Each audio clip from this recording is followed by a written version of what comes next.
Welcome back to the Parker's podcast. I'm Rose and this is Francel. What's up, everybody?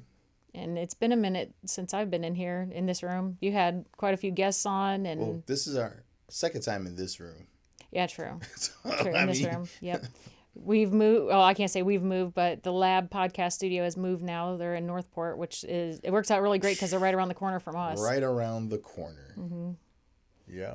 So that's exciting. Yeah, it's really, really convenient. I flew down from Venice thinking that I was going to be late, but here I was like 5 minutes early and you were late. Yeah.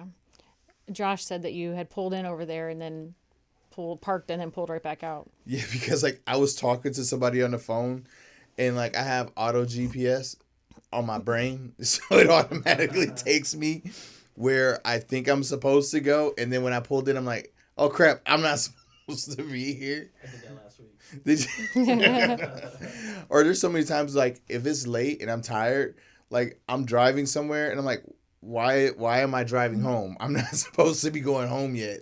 Yeah. So I don't know. It's been a bit though since we've been back here, or since I've been back in here. Yeah, since you've been on here, I've been holding it down. Mm-hmm. Yeah, good for you. Good for me. Mm-hmm. You know, it was fun with Stephanie though. Stephanie is absolutely hilarious. Oh yeah. Yeah. So, what do you want to talk about? We had an interesting weekend. You know, Le'Veon had some issues. Seth and I went fishing. That was a little adventure, and then we went to Orlando. Actually, you know, we can talk. So we'll do each one then. So Okay. This past week, Le'Veon, you guys hear about all his crazy adventures. He was surfing back in November on the other coast, and a big wave came over top of him. On the East Coast. Yeah, on the East Coast. And a big wave came up over top of him and crushed him underwater with the surfboard and literally ripped his left arm right out of socket. And so we just had the surgery Tuesday for him. And of course, as in true fashion, nothing can ever go as planned. And so by the end of the week, he was in a lot of pain. He spiked a fever, took him to the hospital, and we found out that now he has pneumonia on top of it. So we're working through all that. And actually, today my hand's a little sticky because I was braiding his hair.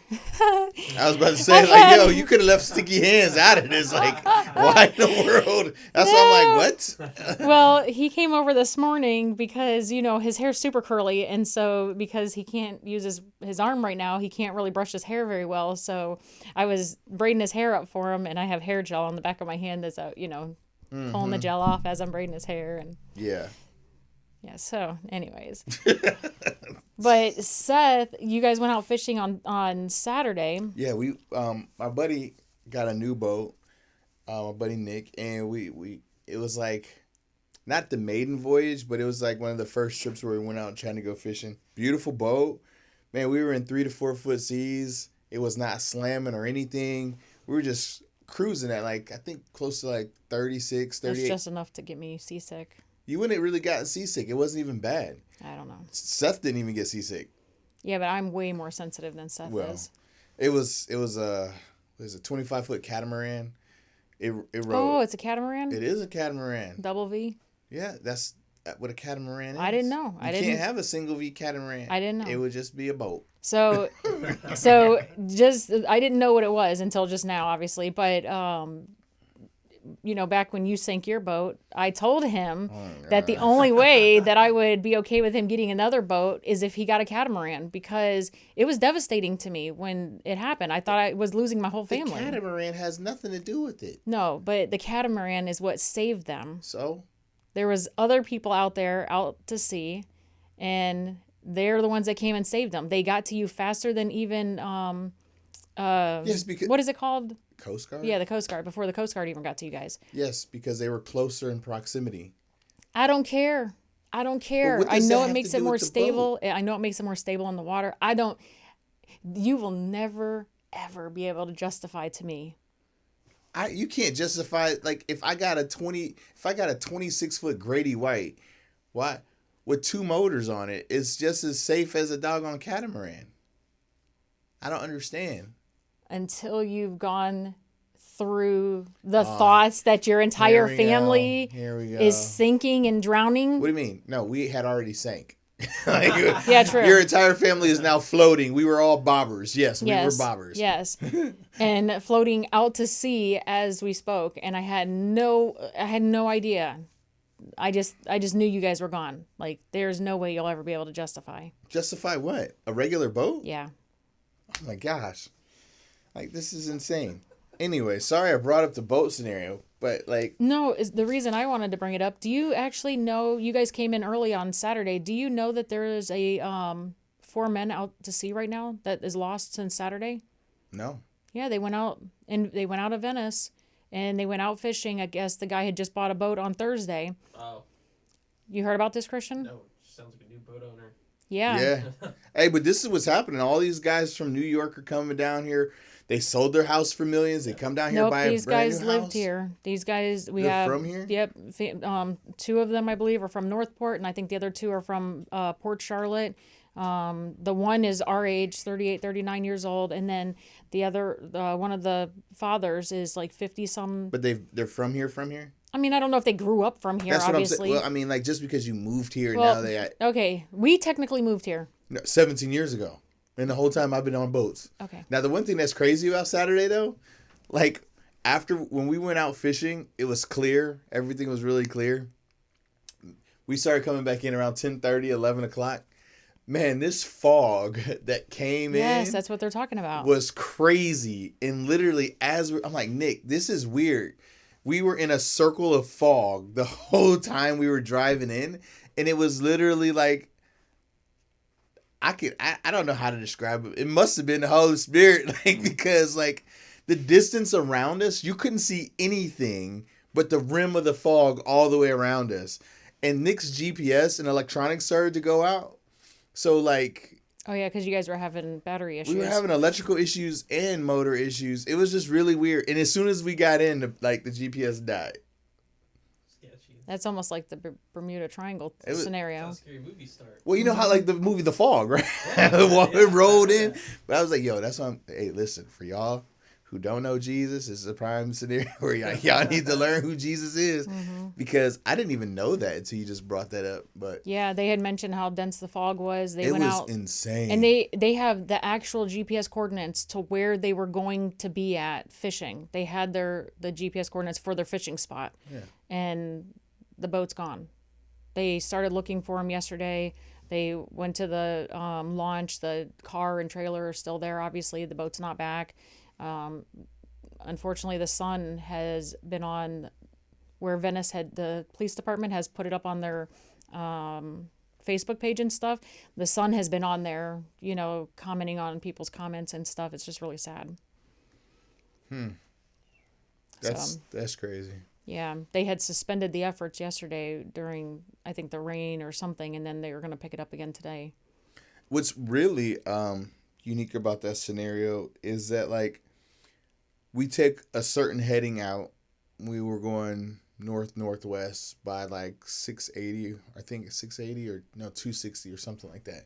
So like I always am mindful of our heading going out and tracking the heading coming back in off of the manual compass, so that if ever anything happens to the electronics, you can at least know your bearings on how to get back where you came from. I didn't mention that to Nick or anything, but it's just like, yo, I'm as a boater, I'm always thinking of those scenarios because of how thick the fog was. Then we're coming back in at like 30 something miles an hour through the fog. You still have, I'm telling you, we had this circle around us, but I was very vigilant on spotting and listening for other boats nearby because it was literally that thick. Watching for crab pots as we got in closer. It was insane how dense that fog was because it came out of nowhere, really. I mean, we went out and there wasn't any fog, but as we came in, it was extremely, extremely thick. That's a lot of boaters were commenting on it, saying how bad it was, like how bad the fog was and stuff. And it was like a 10-hour delay in the forecast because apparently it was supposed to be a bad day for boating, but it got delayed like 10 hours. So, but what's really crazy is Nick had the XM satellite weather on there, the weather radar thing didn't even pick up the fog, didn't even pick up any of the clouds because it wasn't like, it was dense from our perspective, but it must not have been dense enough for The radar. the radar. And you're saying he went out of Venice, we launched out of Boca and went south. So like the fact that they experienced that same fog, that's huge. Mm-hmm. And there were other boaters on there saying that when they went out the same day, that the current was pulling really hard to the north. And so they were telling like the Coast Guard or making mention, whoever's looking for them, they need to be focusing on further north than they would anticipate because of how hard the current was pulling. Did it say how far out they were going? I know they just had the Well, GPS coordinates, so I don't know exactly where. I didn't look up the coordinates myself to see exactly where it was, but I think we were. Oh, I'm trying to think. I think we hit 100 feet of water, so we had to have been close to like 30 something miles offshore. I have no idea. And the current where we were wasn't bad. I mean, we did several drifts, and we were maybe like 200 feet in 30 minutes. So I mean, that's a very, very slow drift. That's insane. I don't know, but hopefully we can just pray for them that they're found and. Yep. In the name of Jesus. Coast Guard and the police department, they've got several like personal boaters out there just combing the whole area trying to find him. So it's kind of scary because I just couldn't even imagine, especially like Le'Veon, he's getting a boat. He has his buddy got him a boat, I guess. But this is the thing that doesn't make sense to me. Even with all the times Nick and I have gone out, I've learned a lot from Nick and his experience. So one thing that was very profound was like, yo, get an EPIRB. That EPIRB is like essential. Mm-hmm. Because like you deploy that EPIRB, no matter where you're at, you clip it to you keep everybody together. It's sending out a satellite beacon exactly or to your exact location. Doesn't matter. It's waterproof, everything. Those are the things like that need to be. Which technically we had on the boat when you sunk the boat. Yeah, but I had already given you the numbers and everything. I didn't even have, I shouldn't, this is my fault. I had the EPIRB stowed away in a secure spot. In a waterproof, secure spot. Yeah. So technically the way the EPIRB works is if the boat were to sink, once it comes in contact with the water, it would emit the beacon. But because it was in a waterproof container, I'm sure that baby still has not gone off because technically the Coast Guard alerts you or starts alerting the emergency contacts and stuff on the. Well, the battery's probably dead now. That was in 2020. Yeah, true. I mean, I don't know. How long do they last? 5 years. So, yeah. That's crazy. But yeah, like even Nick on the new boat, like we have an EPIRB. We have a life ring on that boat. Everyone has life jackets, everything. Every time you step foot on the boat, you have to know where the fire extinguisher is, life jackets, safety devices, EPIRB, everything. Because flares, whistles, anything. Yeah, I knew where the whistle was. I knew where the flares were. Like anything can happen. And just like in our scenario when we sunk our boat, FWC straight up told me like, yo, you did everything right. That's why everyone survived. You had everything that you needed and you knew how to execute it so that everyone would survive. And people take it for granted. Oh, we're just going to go out and have a good time. I don't need any of this training. Man, I studied the Coast Guard book when I had my boat. All that stuff. I knew what needed to be done. I knew how to operate my flare gun. I knew that as soon as I was taking on water and we couldn't get it under control, to give Rose, like I called her, hey, this is our GPS coordinates, da-da-da-da, ba da-da-da-da, and I just repeated it over and over again to make sure that she had it, and then we were in the water, pop flares, you know what I mean? I was like... And it's funny, because since that day, we've always had a thing where our phones, we can see each other, like all of our locations, and even though Le'Veon's moved out and everything, a couple weeks ago, he had to get a new phone. And so I had have the app on his phone and I had to take it off because I had like restrictive access and stuff on it. And so I took it off. I said, well, you're not living with us anymore. He's like, no, Mom, put it back on. You have to be able to know where I'm at. And, just because when he's out on the boat or kayaking, because you just never know with him. He took a kayak 3 miles offshore, capsized the doggone thing, And you know, there's no radio, there's no EPIRB on a kayak. Yeah, I don't even think he was wearing a life jacket.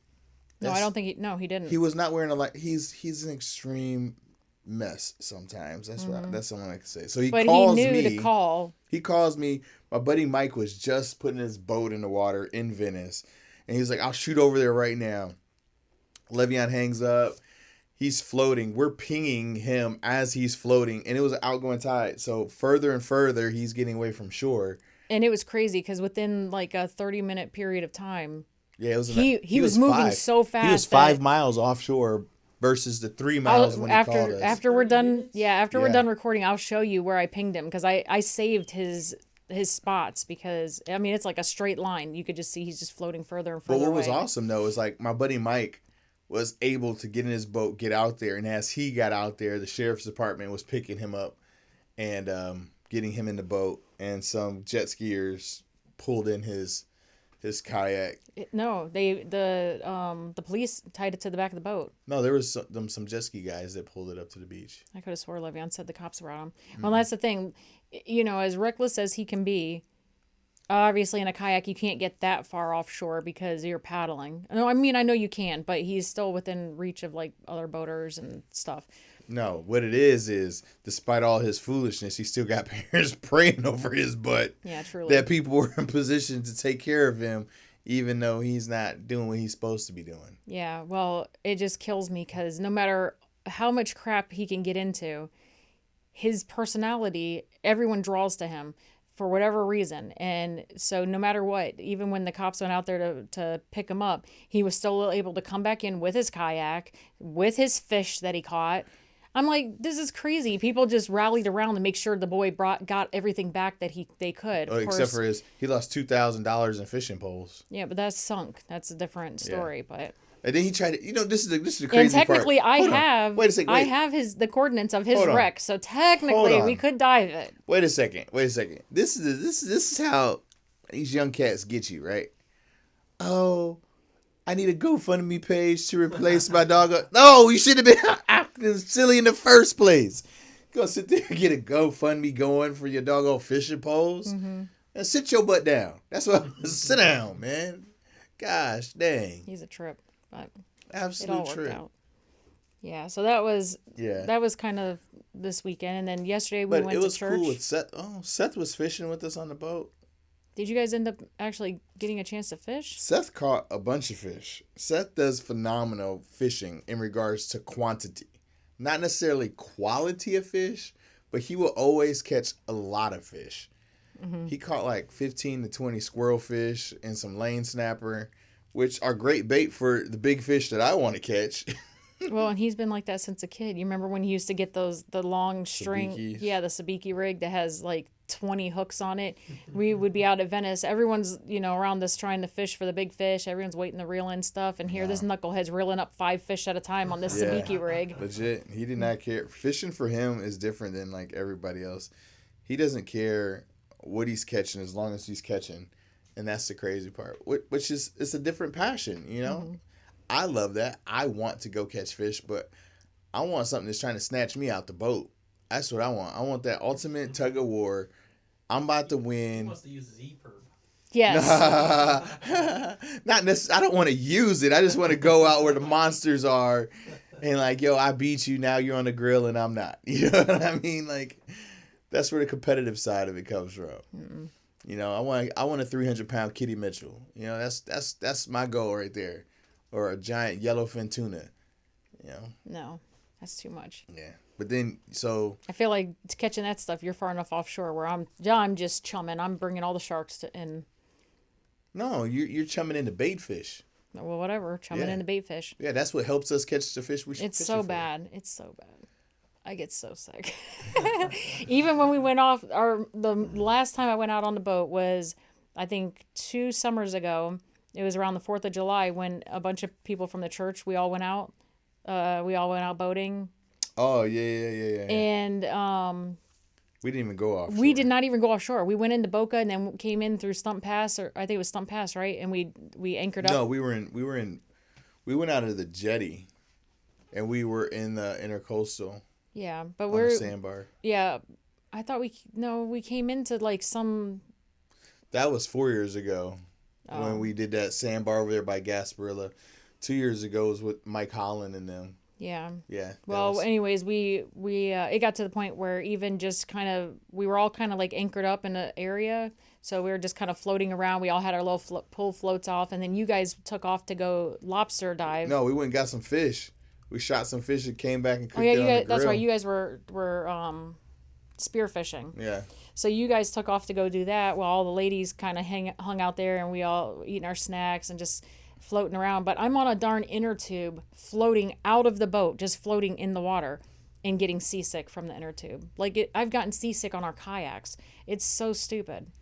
You didn't used to be seasick at all. I mean, we used to do some crazy, sketchy stuff on our own in our boat, and you was out there. I mean, we went 9 miles out in the Atlantic by ourselves I know that with was no like real bearings and jumped off the boat and just believed that the boat was going to be there when we got back.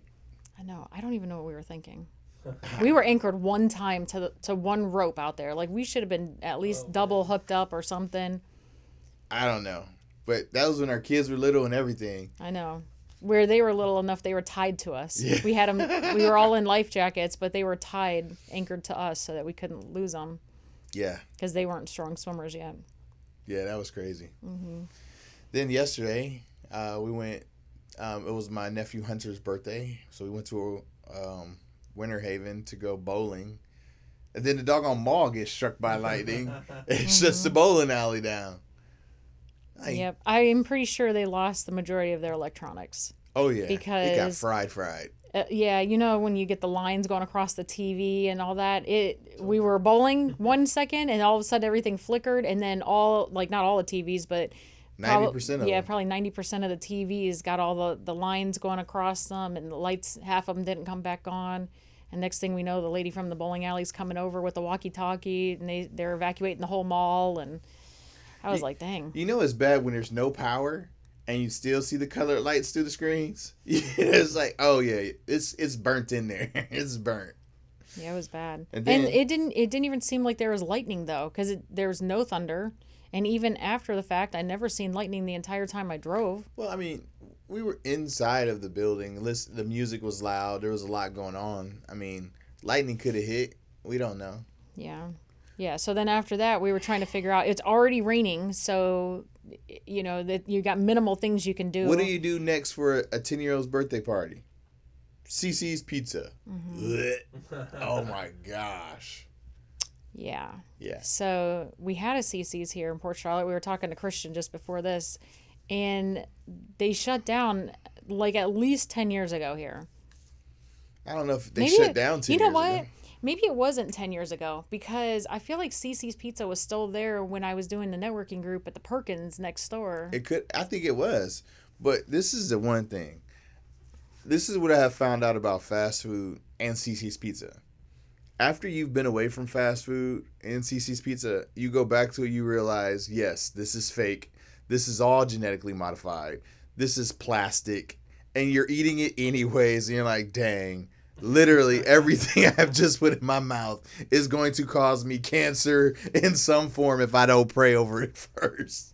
Well, you mentioned this morning that you woke up in the middle of the night with like terrible indigestion, like coughing Yeah. and everything from it. And I felt like the acid reflux I had was so bad that it took my breath away, and I'm like, and I'm like, geez, over some CiCi's Pizza?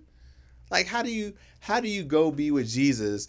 And like, oh man, what you here for? CiCi's Pizza. It's like, dang, that all the things I survived, and I get taken out by a doggone sausage pizza.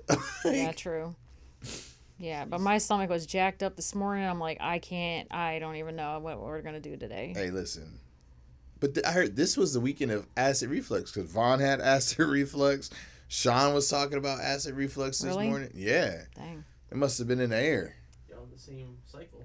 Pause. Pause. Like, Christian what the said, heck? in case you guys didn't hear, I was it about sounds to like say- you are all on the same cycle. No, I was about to say we all got hit by the same chemtrail. That could be true.